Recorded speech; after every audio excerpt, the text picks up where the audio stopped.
8 प्रश्नावली 14.1 को हल कर रहे हैं हम। तीसरा प्रश्न, गुणनखंड कीजिए। इसमें कुल 5 खंड हैं, 5 प्रश्न हैं तीसरे के अंतर्गत। तो कुछ प्रश्नों को हम हल करेंगे, शेष को आप स्वयं हल करेंगे। तो अब से पूर्व जो है हमने जो गुणनखंड किए दूसरे और पहले प्रश्न में, वहां पे 2 पद या 3 पद थे, अब यहाँ पे 4 पद हैं। तो इसको हल करते हैं। तो यहाँ देखें x की घात 2 है, तो ये x गुणा x प्लस xy है, यानी x गुणा y, और ये 8 है, तो 2 2 जा 4 2 जा 8 इंटू x। तो मैंने हर पद का अलग से नीचे नहीं किया जैसे इससे पूर्व की वीडियो में किया था। अब आपको इतना आ चुका है, तो इसलिए मैं यहाँ पे सीधे कर रहा हूँ। 8 बाई के 2 इंटू 2 इंटू 2 इंटू वाई। अब देखें सभी 4 पदों में, क्योंकि 4 पदों वाला बहुपद है ये, तो चारों पदों में ऐसा कुछ भी नहीं है जो सब में कॉमन हो, सब में सार्व हो। यहाँ x है, दूसरे में x है, तीसरे में x है, लेकिन चौथे में नहीं है। पहले में y है नहीं, दूसरे में है, तीसरे में नहीं है, लेकिन चौथे में है। ऐसे ही दूसरे में और पहले में 2 नहीं है, लेकिन तीसरे और चौथे में है। तो इस तरह के प्रश्नों को हल करने के लिए हम समूहन विधि का प्रयोग करेंगे। तो रीग्रुपिंग करेंगे, पुनः समूहन। तो यानी कि 2-2 पदों को लेंगे हम। तो पहले 2 पदों में सार गुणनखंड ज्ञात करें और फिर शेष 2 पदों में। ये 4 पदों के लिए इस नियम का प्रयोग करेंगे हम, अगर सब में गुणनखंड कोई भी कॉमन ना हो तो पहले इन दोनों में देखें, फिर इन दोनों में देख लेंगे। तो पहले दोनों में देखें तो यहाँ x है और यहाँ पे x है, तो ये x कॉमन हो गया, गुणा शेष बचे हुए तो x प्लस, यहाँ प्लस है तो इसलिए प्लस, माइनस होता तो माइनस, y बचा। फिर यहाँ देखें ये प्लस, यहाँ पे 2 है, ये 2 यहाँ भी है, 2 गुणा, यहाँ 2 है, यहाँ पे भी 2 है, गुणा 2, फिर गुणा, यहाँ 2 है, यहाँ पे भी 2 है, यानी कि ये 2 गुणा। अब कुछ नहीं बचा, तो शेष ब्रैकेट के अंदर x प्लस, यहाँ प्लस है तो प्लस y। तो इसका मतलब ये हो गया x गुणा x प्लस y, और यहाँ पे हो गया 2 2 जा 4 2 जा 8 गुणा x प्लस y। तो हम इन 2 पदों के गुणनखंड हमने ये ज्ञात किए, इन 2 पदों के गुणनखंड हमने ये ज्ञात किए। अब इनमें देखें, अब ये 2 पद हो चुके हैं, एक पद ये हो गया, एक पद ये हो गया। तो इन पदों के गुणनखंड ये हैं, इनके गुणनखंड ये हैं। तो इनमें देखें कुछ कॉमन है तो यहाँ देखें ये पूरा ब्रैकेट और ये पूरा ब्रैकेट दोनों में कॉमन है। इन 2 पदों में, इसमें और इसमें क्या कॉमन है? x प्लस वाई पूरा ब्रैकेट, x प्लस वाई पूरा ब्रैकेट। तो ये x प्लस वाई पूरा ब्रैकेट कॉमन ले लिया, गुणा बचे हुए शेष ब्रैकेट के अंदर। तो यहां क्या बच गया? x प्लस, यहां क्या बचा? 8 प्लस इसलिए क्योंकि यहां प्लस है। तो इस तरह से x प्लस वाई, यहां गुणा की आवश्यकता है नहीं क्योंकि 2 ब्रैकेटों के बीच में कोई चिन्ह ना हो तो इसका मतलब गुणा ही होता है। तो x प्लस 8, तो यहाँ पे चाहे ऐसे लिख लें जो लिखा है, या इस तरह से। तो इस तरह से इस 4 पदों वाले बीजीय व्यंजक के जो गुणनखंड है वो ये है, x प्लस वाई गुणा x प्लस 8, यानी ये। तो ये हमारा उत्तर हुआ, गुणनखंड हमने ज्ञात किए।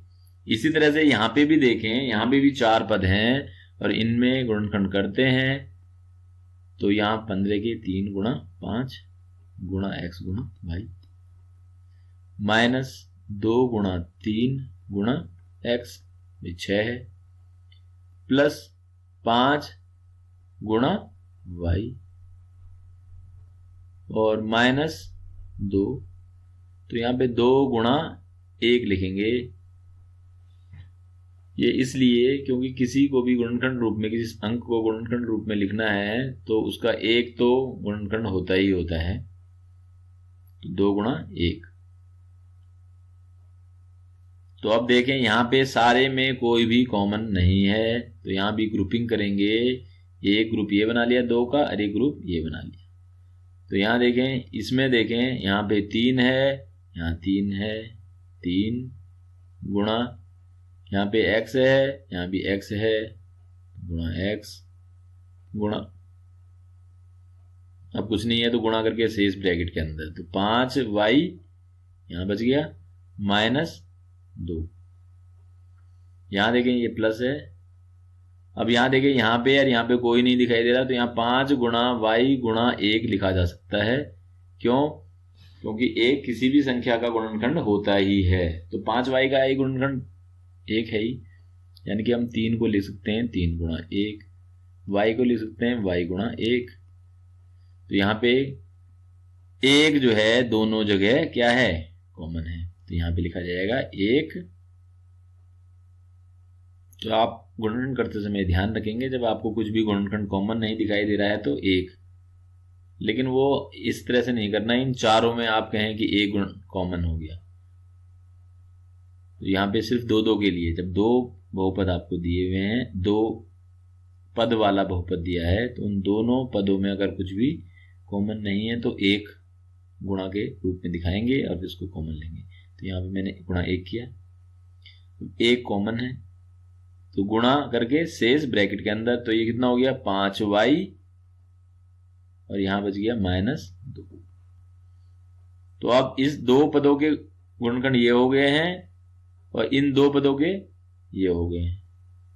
अब यहां देखें, इसको लिखेंगे हम 3 गुणा x यानी 3x गुणा 5y -2, यहां पे लिखेंगे 1 गुणा 5y -2।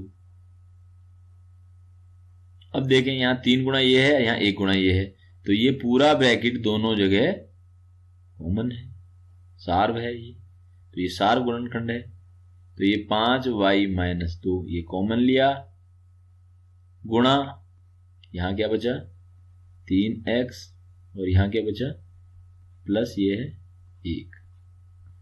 तो इसको इस तरह से लिखा जाएगा 5y -2 ब्रैकेट में, और यहाँ पे गुणा की आवश्यकता नहीं है क्योंकि 2 ब्रैकेट के बीच में कोई चिन्ह नहीं है, इसका मतलब गुणा ही है, 3x + 1। तो इस तरह से ये 4 पदों वाले बीजीय व्यंजक के सार गुणनखंड यानी गुणनखंड ये है। इसी तरह से एक प्रश्न और देखते हैं। तो चौथा प्रश्न है, तो आप चाहें तो अपनी सुविधा के लिए ऐसे पदों को भी साथ साथ लिख सकते हैं पहले, जिनमें आसानी से आपको कॉमन मिल जाए। तो यहाँ भी चारों में हम देखें तो इस तरह से कुछ भी नहीं है कि जो सभी में कॉमन हो, तो यहाँ पे हम ग्रुपिंग कर सकते हैं इस तरह से। 15 PQ है, तो यहाँ पे P वाला पद ले आए या Q वाला, तो मैं यहाँ चलो P वाला ले आता हूँ, 25 P वाला, और प्लस ये 9Q है और प्लस 15। जिस क्रम में है ये उसी क्रम में भी करेंगे तो भी उत्तर यानी कि गुणनखंड समान ही आएंगे। तो यहाँ सुविधा के लिए मैंने इनको ग्रुपिंग कर दी है।